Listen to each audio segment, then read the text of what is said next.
ନମସ୍କାର ଆପଣମାନଙ୍କୁ ମୋ ଚ୍ୟାନେଲ ସ୍ୱାଗତ ଅଛି। ଏଇ ପଣସ ଟିକେ ପକୋଡ଼ା କରି ଆପଣମାନଙ୍କୁ ଖାଇକି ଦେଖେଇବି। ପଣସ କାଟି ସିଝେଇ ଦେଇଛି, ଆପଣ ଦେଖିପାରୁଥିବେ। ମକା ମଇଦା ପଣସରେ ପକେଇବା,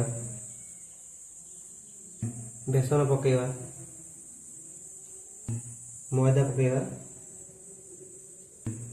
ଲୁଣ ପକେଇବା, କଳା ଲୁଣ ପକେଇବା, ଜିରା ଗୁଣ୍ଡ ପକେଇବା, ଚିକେନ ମସଲା ପକେଇବା, କାଶ୍ମୀରୀ ଚିଲି ପକେଇବା, ଧନିଆ ପତ୍ର ପକେଇବା, ଘାଣ୍ଟି ସାରିଥିବା ଏବେ ତେଲରେ ଛାଣିବା।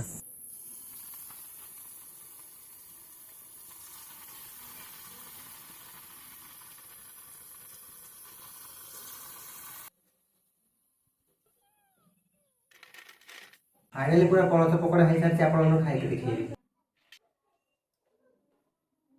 ଭାରି ଟେଷ୍ଟ ହେଇଛି। ଆପଣ ଦିନେ ଟ୍ରାଏ କରି ଖାଇବେ। ଭିଡ଼ିଓଟି ଭଲ ଲାଗେ ଲାଇକ୍ କରି ଚ୍ୟାନେଲ ସବସ୍କ୍ରାଇବ।